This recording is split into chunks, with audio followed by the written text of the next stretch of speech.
Please be seated. Veuillez vous asseoir.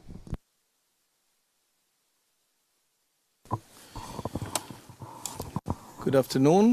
Le juge président, rebonjour à vous, monsieur le témoin. Avant de passer la parole à Maître Altit, je disais donc avant de passer la parole à Maître Altit, je souhaiterais lui demander s'il aura besoin de l'intégralité du troisième volet d'audience ou non, afin qu'il en informe également l'équipe de monsieur Blégoudet. Donc, quelles sont vos prévisions, Maître Altit? Merci, Monsieur le Président.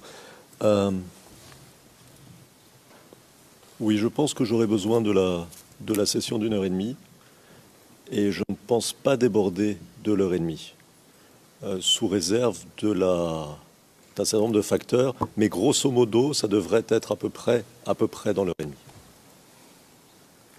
Ok. Le juge président, parfait. Je pars donc du principe que vous terminerez aujourd'hui et nous pourrons passer la parole à l'équipe Blégoudet demain. Très bien, Maître Altit, merci, à vous la parole.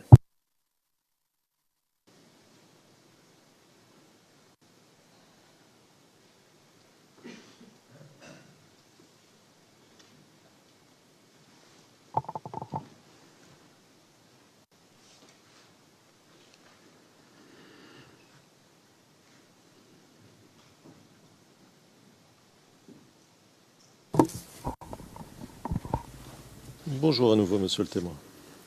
Je vous en prie, monsieur l'avocat. Alors, nous allons continuer.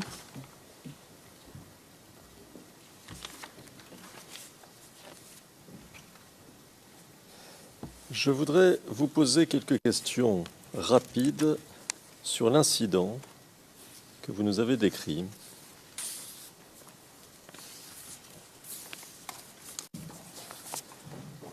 À l'occasion des élections de 2010. Alors, vous nous avez dit, que l'on soit bien d'accord, vous nous avez dit que vous trouviez soit dans le bureau de vote, je ne suis pas sûr d'avoir compris, soit juste à l'extérieur du bureau de vote, quand vous avez vu arriver le commandant Kipré avec je crois que vous avez dit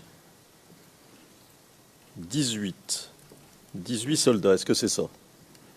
Bon, je n'ai pas donné de chiffres. J'ai dit l'effectif peut être au-delà de 10, mais moins de 20. Moins de? Moins de 20, mais ils étaient dans un véhicule de 18 places. Voilà. Sinon, je n'ai pas donné un nombre exact des éléments qui sont arrivés. D'accord. Donc, est-ce que vous pouvez me préciser où vous étiez? C'est-à-dire, étiez-vous à l'intérieur de l'endroit où l'on vote, dans la salle de vote, ou bien à l'extérieur? J'étais dans la cour. C'est une école primaire. J'étais dans la cour de l'école. D'accord. Donc, en réalité, l'incident dont vous parlez, c'est-à-dire que tout ou partie de ces soldats qui auraient refusé de mettre leurs doigts dans l'encre, vous n'y avez pas assisté, c'est bien ça? Non, je n'étais pas dans la salle, mais les personnes qui sont responsables de la surveillance de la salle, c'est-à-dire les représentants des candidats dans le bureau de vote, là, c'est eux qui sont sortis avec la plainte que non, les militaires, là, ils ont voté, ils n'ont pas mis leurs doigts dans l'encre. C'est comme ça que moi, je suis. Sinon, je n'étais pas dans le bureau de vote. D'accord. Donc vous nous répétez ce que quelqu'un vous a dit, mais vous-même, vous n'avez pas assisté à l'incident et vous ne pouvez pas affirmer que certains n'ont pas mis leurs doigts dans l'encre ou que d'autres l'ont mis. Enfin bref, vous répétez simplement ce qu'on vous a dit, c'est bien ça? Non, je vous dis bien que je suis dans la cour de l'école où les bureaux de vote sont installés dans les différentes classes. Voilà. Et ce groupe de militaires, quand ils sont arrivés, ils sont allés dans une classe. Et c'est de là-bas maintenant, un représentant de l'autre candidat est sorti pour se plaindre que non, ceux-là, ils ont voté, mais ils n'ont pas mis leurs doigts dans l'encre. Voilà. D'accord. Mais seul un représentant s'est plaint et pas les autres représentants, c'est ça? Oui, mais à cette époque, il y avait 2 candidats en face. D'accord. Donc c'est parce qu'il s'est plaint à la cantonade que vous êtes capable de nous raconter l'histoire aujourd'hui, c'est ça? Mais je vous dis bien que je suis dans la cour de l'école. Je ne suis pas chez moi à la maison et puis quelqu'un est venu me rapporter cela. Et j'ai vu le commandant Kibré, les éléments là venir. Et voilà. Si au moins j'étais chez moi ou bien j'étais hors du camp ou bien j'étais quelque part ailleurs et que quelqu'un me rapportait, là ce que vous dites là est raisonnable. Mais j'étais dans la cour de l'école. Je les ai vus entrer. Maintenant, pour savoir que non, ils n'ont pas mis leur doigt dans l'encre, c'est l'autre représentant de l'autre candidat qui est sorti pour se plaindre que non, ceux-là, ils n'ont pas mis leur doigt dans l'encre. Voilà. C'est pas ce qu'on ne peut pas comprendre là. D'accord. Mais monsieur, le commandant Kipré, si j'ai bien compris, il habitait à l'ancien camp d'Akwedo, c'est ça? Bien sûr. Donc c'était normal qu'il vote là, non? Je ne conteste pas. Même les autres soldats, même c'est normal qu'ils votent là. Moi, je ne sais pas où chacun s'est enregistré. Donc, je ne peux pas dire que non, c'est pas normal qu'un X vote ici ou bien un Y vote là. Mais ce qui m'a attiré, moi, mon attention, c'est le fait maintenant qu'eux, ils ont refusé de mettre leur doigt dans l'encre.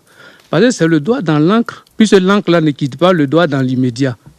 C'est ce qui démontre partout où tu iras pour voter encore que non, tu as déjà voté. Or, c'est ce qu'eux, ils ont refusé. C'est cet acte-là que moi, je dénonce.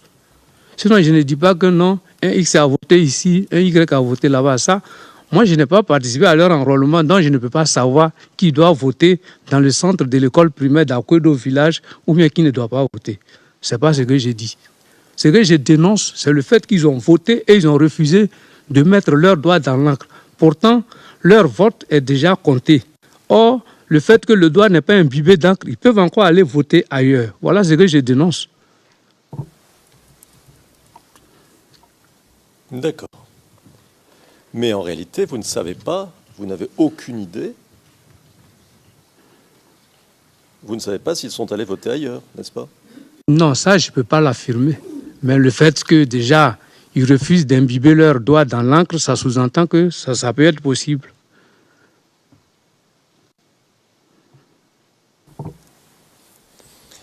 Et vous êtes resté longtemps dans cette cour d'école?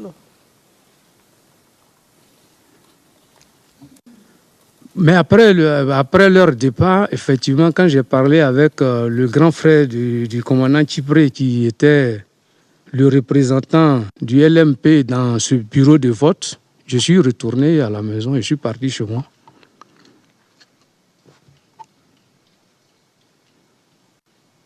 D'accord. Et l'école était dans le camp, hein, c'est ça? L'école est dans le camp, oui. D'accord.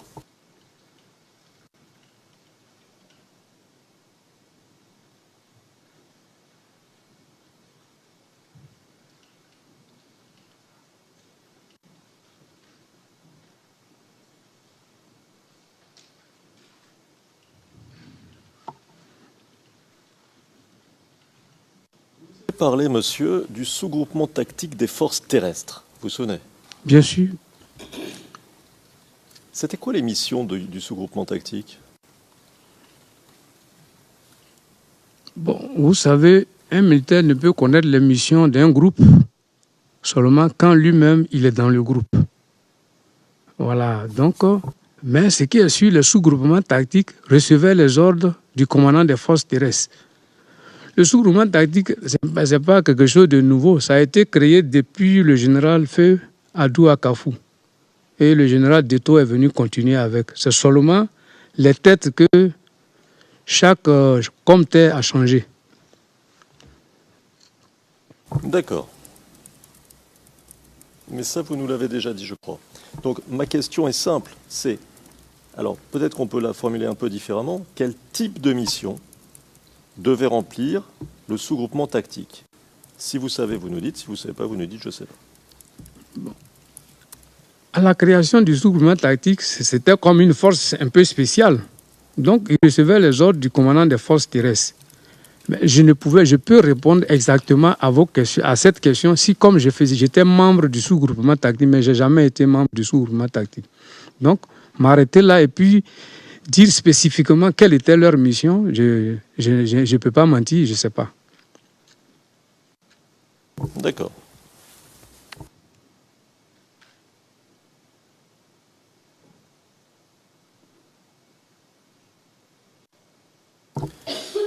Alors, vous nous avez parlé tout à l'heure du coup d'État de la Mercedes noire en janvier 2001, vous vous souvenez? Oui. À qui appartenait-elle, cette Mercedes noire? Comment le saurais-je? Je ne sais pas. D'accord. Vous avez évoqué feu le ministre Émile Bogadoudou. Oui. Quand est-il mort? Feu Émile Bogadoudou est mort dans l'attaque du 19 septembre 2002. Il a été tué par qui? Bon, là, je ne sais pas. Parce que pour désigner que quelqu'un a tué... Le juge président, un instant, veuillez ralentir, je vous prie, et veuillez observer une pause également afin de ne pas couper la parole à Maître Altitz.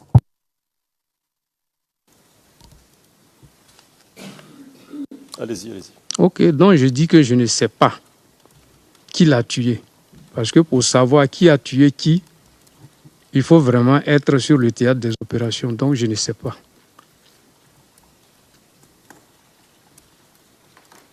Vous ne savez pas s'il a été tué par des assaillants? Ce que je peux répondre, c'est que c'est le jour où les assaillants ont attaqué qu'il a été tué. Mais maintenant, de ma position, désigner, c'est un Y qui l'a tué, c'est un X qui l'a tué. Je risque de m'inscrire en faux. D'accord. Quand vous vous trouviez à Bouaké,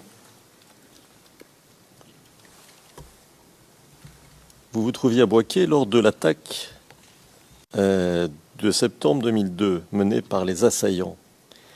Est-ce que le premier jour ou les jours suivants, même les semaines suivantes, les assaillants ont commis des crimes? Est-ce qu'ils ont assassiné des gens? Est-ce qu'ils ont tué des civils? Est-ce que vous pouvez nous le dire? En tout cas, dans la période où moi j'étais à Bouaké, parce que le 19 septembre, c'était une nuit d'un mercredi à jeudi. Voilà. D'abord, le matin, quand on s'est réveillé, quand on a entendu les tirs, quand on est sorti, jusqu'au petit matin, il nous était rapporté que c'était une mutinerie des Zinzins et Bayofoué. Effectivement, au milieu du jour, à l'ENSOA où je me trouvais, à l'École nationale des sous-officiers d'actifs où je me trouvais, effectivement, c'est un groupe de Zinzins et Bayofoué qui sont venus en véhicule avec un autre petit contingent qu'on appelait les Godobés. Voilà. C'est eux qui sont venus devant notre camp là, le camp où je subissais la formation là, qu'on a vu. C'est maintenant, plus tard, c'est-à-dire dans la journée, parce que ça c'était dans la journée de jeudi, vendredi, samedi. C'est samedi qu'on a vu maintenant, aujourd'hui, le colonel Koné Zakaria qui est venu et qui est parti avec le chef de corps d'alors de l'ENSOA. Voilà. Ça, c'est ce que j'ai vu.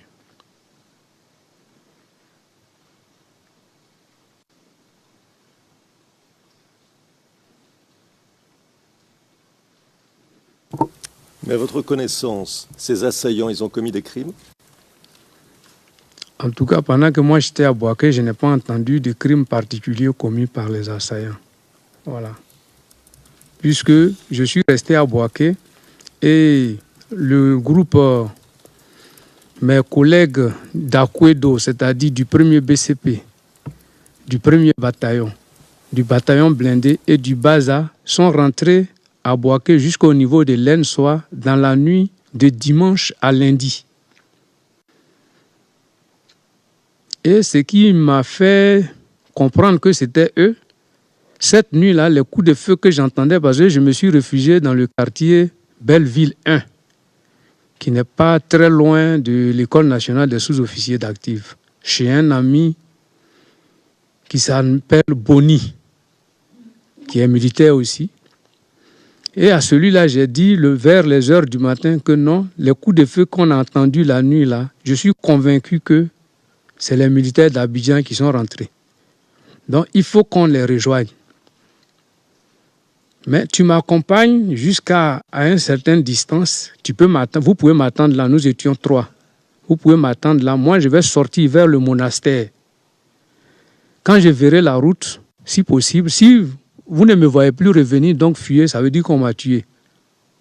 Mais si ce n'est pas le cas, c'est que c'est nos amis, donc on viendra vous chercher. Et c'est comme ça que je suis sorti vers le monastère. C'est-à-dire entre Kwasi-Blekro et l'Ensoa. Et effectivement, je vois une longue colonne de nos véhicules militaires qu'on appelle Velera. Donc, j'ai tout de suite compris que c'est les militaires d'Abidjan. Donc, j'ai levé mes 2 mains en l'air et je progressais maintenant vers les véhicules. Après de 300 à 400 mètres, on a commencé à me diriger avec une torche.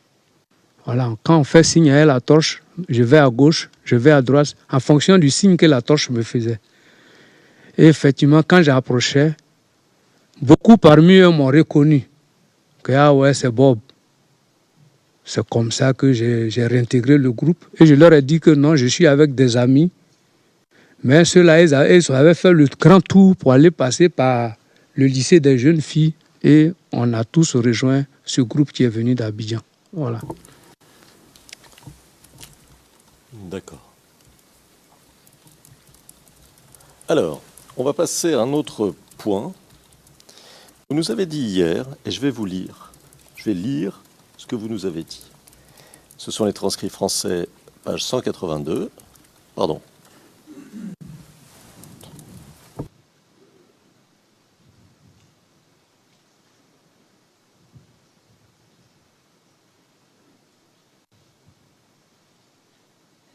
Donc ce sont les transcrits français d'hier, page 61.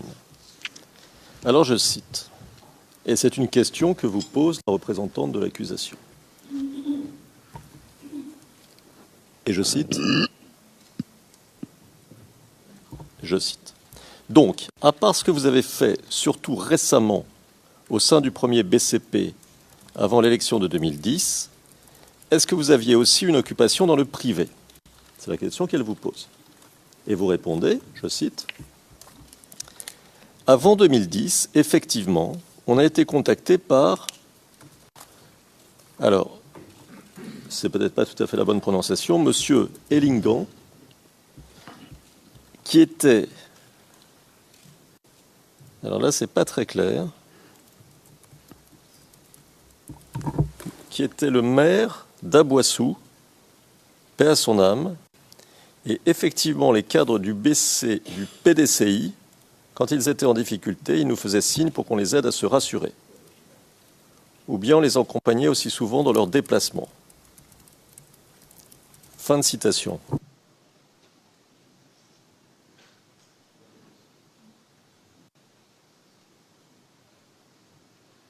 Maire d'Aboissou. Alors, vous vous souvenez avoir dit ça, monsieur? Bien sûr, oui. Attendez. Donc, pour qu'on comprenne bien ce que vous nous disiez hier, je vous pose la question, c'est que vous aviez, parallèlement à vos activités militaires, mais quand on vous pose la question, est-ce que vous aviez une occupation dans le privé, vous répondez que vous aviez une occupation dans le privé qui était, si je comprends bien, un rôle de garde du corps, de façon à assurer la sécurisation ou la sécurité des réunions des membres ou des responsables du PDCI. Est-ce que c'est ça? Bon, le mot réunion, je ne l'ai pas prononcé. Je n'ai pas dit les réunions. J'ai dit, effectivement, quand mon service ne m'occupe pas et qu'il me sollicite, parce que nous sommes nombreux, je ne suis pas seul, si le jour que moi je ne suis pas de service au compte du premier BCP, effectivement, j'accompagnais ces messieurs dans leur déplacement ou bien j'allais dans leur résidence. Voilà. C'est ce que j'ai dit. Sinon, je n'ai pas dit que je sécurisais des réunions. D'accord. Très bien, c'est tout à fait noté. Donc, Quand vous parlez de messieurs, vous parlez de responsables du PDCI, c'est ça? Bien sûr. D'accord. Et vous nous dites que vous n'étiez pas seul. Donc, si l'on comprend bien, vous étiez tout un groupe de soldats de différentes unités qui assuraient ainsi la sécurité des responsables du PDCI, c'est ça? Oui, c'est ça. D'accord.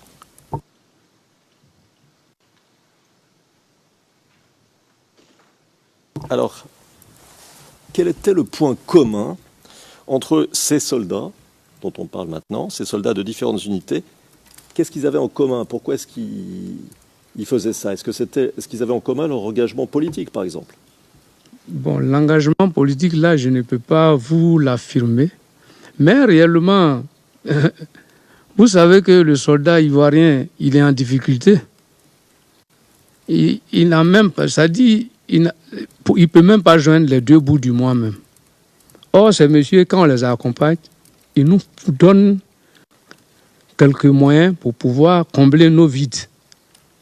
Donc, ce n'est pas un problème de conviction politique ou bien non, non, non. Effectivement, quand on faisait ces activités, ça nous rapportait un peu d'argent. Voilà le premier objectif même. Voilà. D'accord. Ils vous payaient combien? Non, ça, je ne saurais vous le dire. D'accord. You can't say or you don't remember? Le juge président, vous ne pouvez pas le dire ou vous ne vous en souvenez pas? Est-ce que vous pourriez nous donner un ordre d'idée? Un montant fixe qu'on donne. Voilà. C'est-à-dire, tu es parti faire, tu l'as accompagné. Il peut te donner 30 000 francs, il peut te donner 50 000 francs, il peut te donner 20 000 francs. Donc, on ne peut pas dire que non, voilà un montant qu'on me donne. C'est pourquoi j'ai dit que je ne peux pas le dire. Yes, and how much did you? Le juge président, et vous, combien avez-vous reçu? J'ai fait ce déplacement plusieurs fois. Donc, toutes les fois que j'ai fait le déplacement, il m'arrive d'avoir 30 000, d'avoir 50 000, d'avoir 20 000. Voilà, plusieurs fois. Donc, il n'y a pas un nombre que je détiens actuellement que je peux dire. Je l'ai fait plusieurs fois. Thank you, Maître Altit. Le juge président, merci, maître Altit. Pourquoi avoir choisi d'assurer la sécurité de responsables du PDCI et pas de responsables du FPI ou de responsables du RDR? Je vous l'ai dit tout à l'heure. Moi-même, les responsables du PDCI ne me connaissaient pas avant. C'est par l'intermédiaire d'un journaliste que connaissait un de mes amis qui nous a présenté, parce qu'on était ensemble, qui nous a présenté à M. Elingan. C'est comme ça que cette activité a commencé. Sinon, ce n'est pas que nous, on est là pour suivre les politiciens. Non, ce n'est pas ça. Mais effectivement, on s'est engagé dans ça parce que ça nous rapportait, ça nous permettait quand même d'arrondir nos fins du mois. Voilà. D'accord. Quand avez-vous commencé votre activité de protection de ces responsables du PDCI? Ça remonte depuis, je crois, une histoire de 2004, dans la période où il y a eu les événements de l'Hôtel Ivoire. Voilà, c'est à partir de là que ça a commencé. Juste après les événements de l'Hôtel Ivoire, dans la période de 2004. Je ne sais pas si c'était en novembre, un truc comme ça, novembre ou bien décembre, voilà. C'est dans cette période-là. D'accord. Alors, je vais vous lire, monsieur, un extrait de votre déclaration aux enquêteurs du bureau du procureur, Oui. dont le numéro est le suivant. 6 VOTP 0043 04 61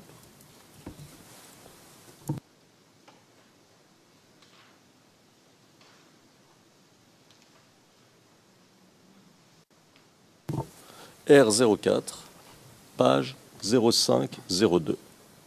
Alors, on va attendre quelques secondes que tout le monde retrouve cet extrait-là.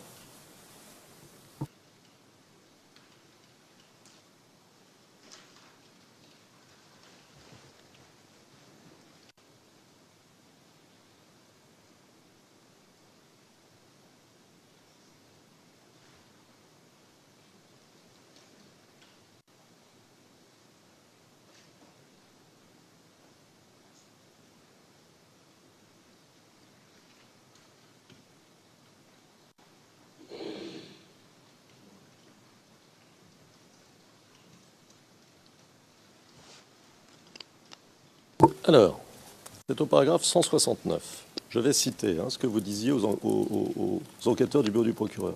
D'accord, monsieur? Monsieur? Oui. Je vais lire ce que vous disiez. Oui, oui. Et je vois que vous suivez déjà ce qui est sur votre écran. Alors, je cite. Et c'est vous qui parlez. Il y a des responsables du PDCI que je connais depuis longtemps, qui étaient au Golfe pendant la crise. En 2003, un ami journaliste, un jeune Yacouba, dont je ne me souviens pas du nom, a présenté, moi et quelques-uns de mes collègues, à Elingan Etché, le maire d'Aboisseau, qui était du PDCI. C'était pour les funérailles de la maman d'Etché qu'on a rencontré les cadres du PDCI. Ensuite, les cadres du PDCI nous appelaient s'ils avaient un problème de sécurité. Fin de citation. D'accord?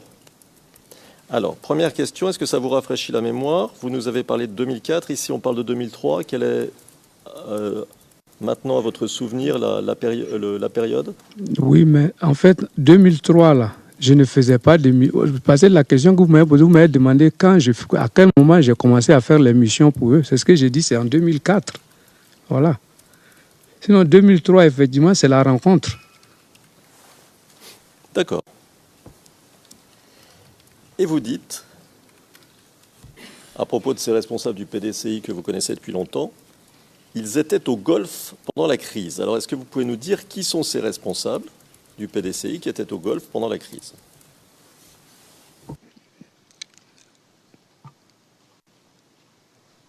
Mais pendant la crise, le ministre Djikaou était au Golfe, le ministre Akaoule était au Golfe.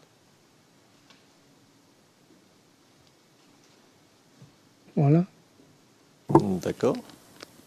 Et ces ministres, ce sont les ministres que vous protégiez? Oui, j'ai beaucoup fait des déplacements avec eux. D'accord.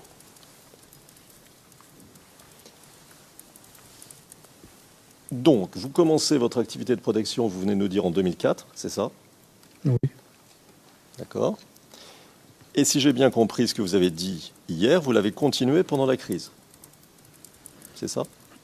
Non, je n'ai pas dit que j'ai continué pendant la crise. J'ai dit que pendant la crise, effectivement, quand ils se sont retrouvés au Golfe, il n'y avait plus de déplacement ni de mission particulière à faire. Donc, eux et moi, on n'avait plus de contact. C'est ce que j'ai dit hier. D'accord. Alors, je vais vous lire les transcrits français d'hier. C'est à la page 62.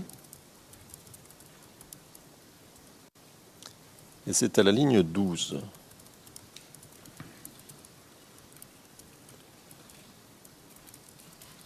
Parce que la représentante de l'accusation vous a posé à peu près la même question, et je vais la citer.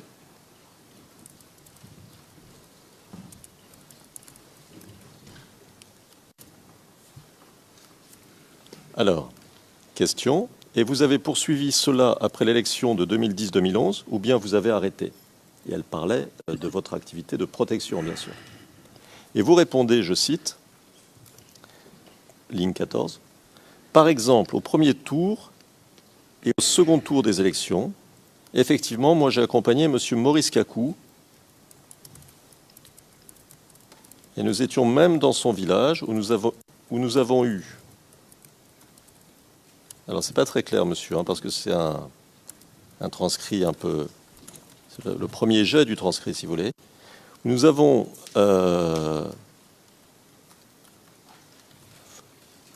Bon, bref, il y a eu un barrage où vous êtes descendu. Voilà, fin de citation. Mon point ici, c'est que vous avez continué au moins, pendant le premier tour des élections, à protéger les gens, n'est-ce pas? C'est ce que vous dites là, non?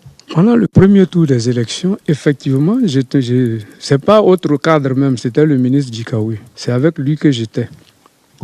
Pendant le premier tour et le deuxième tour. Mais après les élections, pendant les périodes de crise, parce que vous me demandez si pendant les périodes de crise, là, j'étais avec lui. C'est ce que je vous ai dit, non. En ce moment, maintenant, il s'est retrouvé au Golfe. Mais dans le déroulement des élections, je l'ai dit. J'ai dit oui, j'étais avec le ministre Djikaoui. Voilà. D'accord. Y compris pour le second tour? Y compris pour le second tour. D'accord. Et vous étiez à la fois au camp d'Akwedo et à la fois avec lui, c'est ça? Au camp d'Akwedo, je n'étais plus là parce que moi, je bénéficiais d'un repos. Donc, quand je n'ai rien à faire, je viens de temps en temps au camp. Voilà. Mais si je suis allé accompagner quelqu'un à Gaïwa, comment je peux être au camp, quoi? D'accord. Et on parle des élections, du jour des élections, bien sûr. Le jour des élections. Le jour des élections, c'est-à-dire, je vous situe bien. On est sorti dans la période de la campagne. Mais sinon, le jour des élections, je ne suis pas allé quelque part. La preuve, je suis venu voter. Voilà. Parce que ne me faites pas dire ce que je n'ai pas dit. D'accord. Alors, est-ce que vous pouvez nous dire, mais très très rapidement, qui était le ministre Maurice Kakou Gikaou? Quel était, alors je vais préciser ma question pour qu'elle soit plus claire, quel était son rôle lors de la campagne présidentielle de 2010? Lors de la campagne présidentielle de 2010, il était le directeur de campagne adjoint du pouvoir en place à ce moment. Alors, il était le directeur de campagne adjoint de qui? De M. Alassane Ouattara. De M. Alassane Ouattara, c'est ça? Oui. D'accord. Sinon du RHDP. D'accord.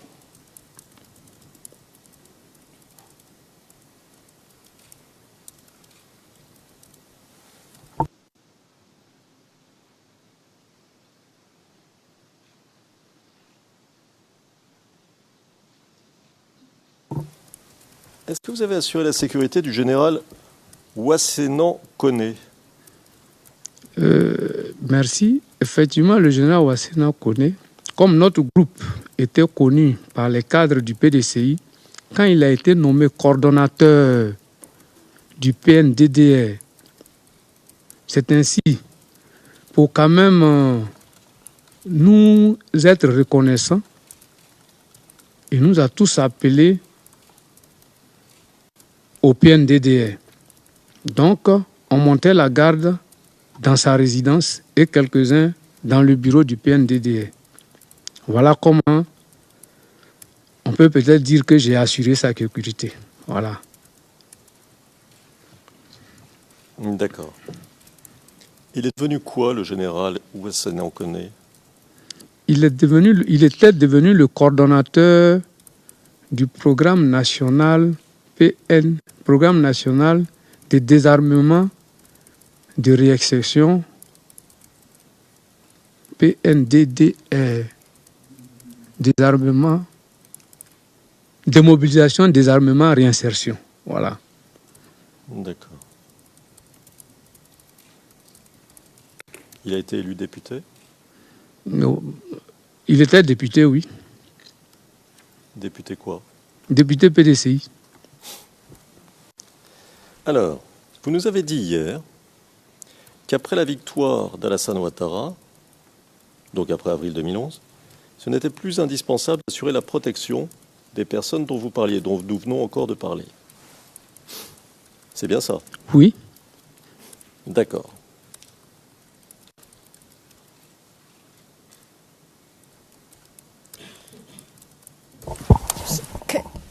Sorry, could we have l'accusation?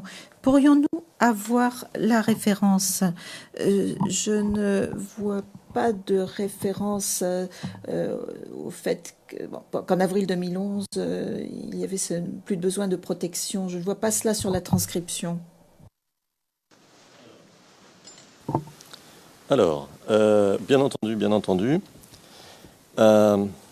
Ce à quoi je fais référence à l'instant, c'est page 62 des transcrits français, ligne 27. Et je peux lire, je peux citer, ça vous gagnera du temps plutôt que de chercher éventuellement. Yes. Please. Juge président, oui, je vous en prie, faites-le. C'est le témoin qui s'exprime en réponse à votre question, chère consoeur. Aujourd'hui, ces messieurs ne se sentent plus en difficulté, donc il n'y a pas de problème. Donc moi, je m'occupe de mon activité de boxeur.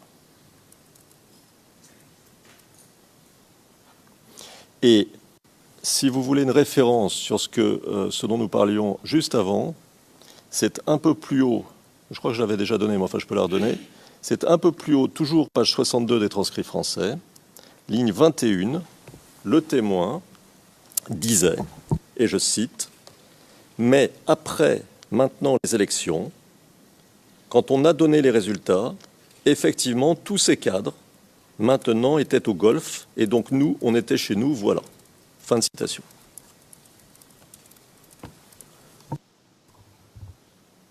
Thank you. Juge président, merci.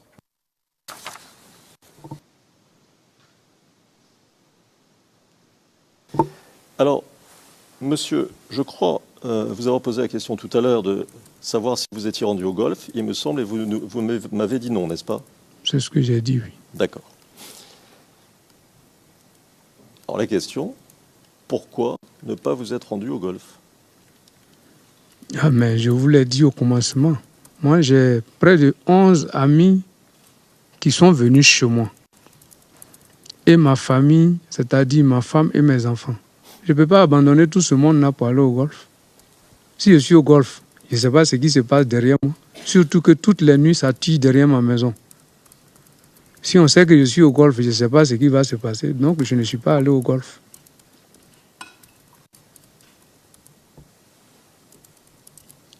D'accord. Étiez-vous en contact téléphonique avec l'une de vos connaissances qui se trouvait au golf? Vraiment, non. Aucun parmi eux ne peut affirmer qu'il m'a appelé ou bien que je l'ai appelé. Non. D'accord. Alors, pourtant, dans votre déclaration aux enquêteurs du bureau du procureur, vous avez dit, je vais citer la phrase, Oui. et je vais donner les références. Si vos TP 0043, 0461, R04, page 0502,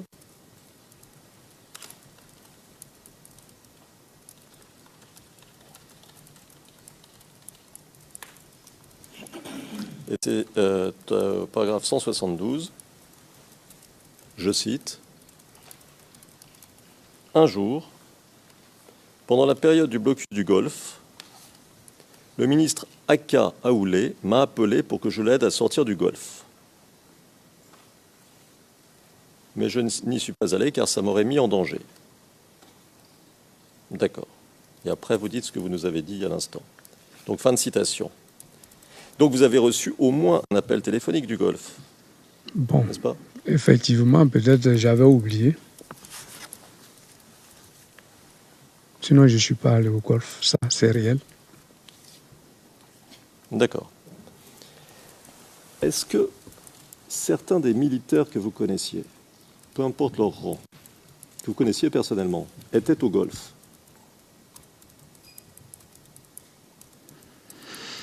Bon, ceux que je connais personnellement, parce que à la période du golf, là, il fallait y être pour savoir qui est là-bas. Donc, il m'est difficile de savoir qui était au golf, qui n'y était pas. Parce que moi-même, je ne suis pas allé là-bas. Au moins, si comme je suis allé là-bas, là, il allait savoir, ah, je connais un Y qui était là-bas, ou bien un W qui était là-bas, mais je ne suis pas allé là-bas. Donc, comment je peux savoir s'il y a des militaires qui sont allés ou pas? D'accord. Est-ce que le nom Patrice Kouassi vous dit quelque chose? Oui, c'est un colonel. Vous le connaissiez bien? Je l'ai connu au PNDD. D'accord. Vous savez où il se trouvait pendant la crise? Juste président, veuillez ralentir, s'il vous plaît. Je vais reprendre ma question, monsieur. Savez-vous où il se trouvait pendant la crise, le colonel Patrice Kouassi? Le colonel Patrice Kouassi, il faisait partie des gens qui passaient sur l'écran de TCI. C'est comme ça que j'ai su qu'il était au Golfe. Voilà.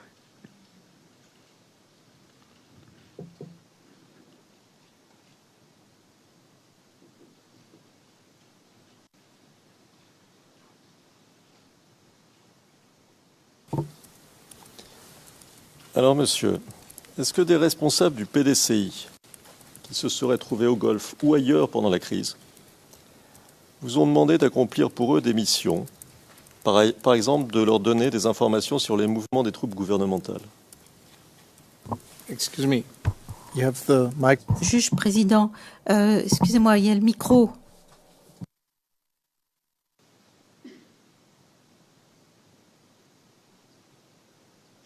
Commentaire qui s'adressait à la cabine anglaise.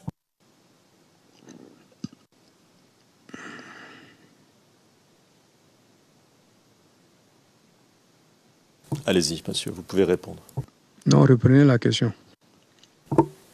Je vais répéter la question. Est-ce que des responsables du PDCI qui se seraient trouvés pendant la crise, soit au Golfe, soit ailleurs, peu importe où, vous ont demandé d'accomplir pour eux des missions, par exemple de leur donner des informations sur les mouvements des troupes gouvernementales? Je parle de pendant la crise post-électorale. Vraiment, à ma connaissance, non.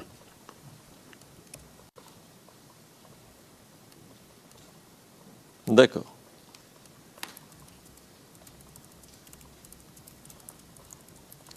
Est-ce que des membres de la hiérarchie militaire pro-Ouattara, vous ont demandé d'accomplir pour eux des missions, par exemple de leur donner des informations sur les mouvements des troupes gouvernementales? La hiérarchie militaire de cette époque-là, je n'avais aucun contact avec eux. D'accord. Alors on va élargir un petit peu la question. Est-ce que pendant la crise post-électorale, vous avez donné des informations quelconques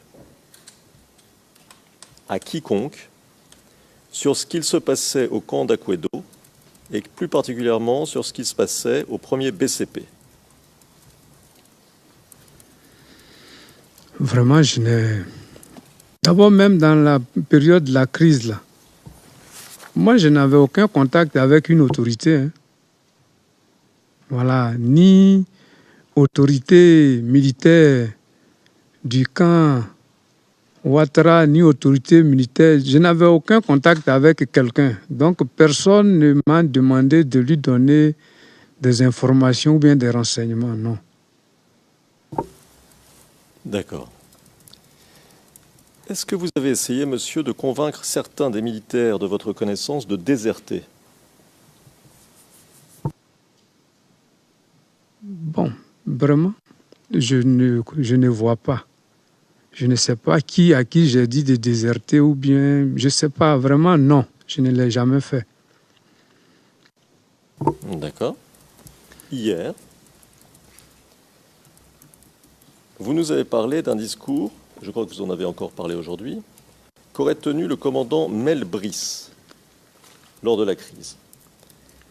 Ce sont les transcrits français, page 69, à la ligne 9. Et je vais vous lire, je vais vous citer.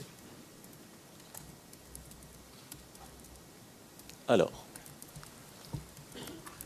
vous dites, pendant la période des élections, le commandant du premier BCP s'appelait Monsieur commandant Mel Brice. Mais à un moment donné, quand lui, il a découvert que la situation dans laquelle nous nous trouvions là, parce qu'effectivement, toutes les villes de Côte d'Ivoire étaient déjà prises, peut-être que seulement les quelques communes d'Abidjan. Donc, quand le commandant Mel Brice a fait ce constat, il a demandé à tous les militaires du premier BCP que chacun devait rester chez lui. Fin de citation. Alors, première question, comment avez-vous appris que Mel Brice avait délivré un tel discours? C'est pas un secret. C'est un truc qui s'est déroulé à la place d'Armes. Il a demandé à tout le monde de rentrer chez lui. Ce n'est pas quelque chose qui s'est passé entre quatre murs pour dire que non, c'est un secret. Ce n'est pas un secret. Donc, me demander comment je le sais, mais certes, moi, je n'ai pas participé au rassemblement, mais il y a des militaires qui sont venus à Kouédo qui en ont parlé. Moi, ce n'est pas un secret. Donc, qu'on comprenne bien, vous dites, moi, je n'ai pas assisté au rassemblement. Et donc, est-ce que je comprends bien ce que vous dites en disant, ce sont des militaires qui ont assisté au rassemblement, qui sont ensuite allés au village d'Akouédo et vous l'ont raconté, c'est ça? Bien sûr. D'accord. Ils vous l'ont raconté combien de temps après? Mais, vous savez, quand on dit aux militaires de ne plus, ça dit, on lui donne un congé, on lui donne une période de repos. Lui, ça l'arrange. Donc, c'est une nouvelle qui va vite. Voilà, le combien de temps après, bon. Sinon, c'est dans la même journée là que j'ai appris. Mais vous étiez déjà au repos? Oui, moi j'étais au repos. Depuis août 2010, n'est-ce pas? Oui, moi j'étais au repos depuis août 2010. Je ne le cache pas.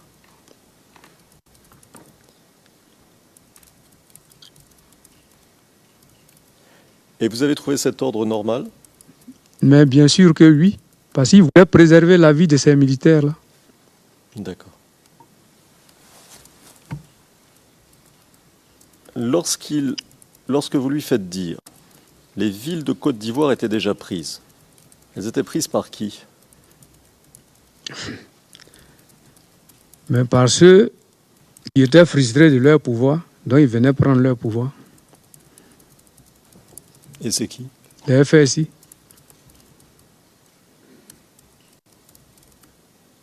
Et elles étaient prises après des combats? Comment? Ces villes, non. Elles étaient prises après des combats? Heureusement, même une raison même qui devait éclairer même tous les chefs de cette époque. Parce que les villes ne sont pas prises après des combats. Voilà, les villes étaient prises comme on ramassait de l'escargot. Donc c'est ce qui devait faire comprendre même les autres responsables de cette époque pour dire que non, la cause est déjà perdue.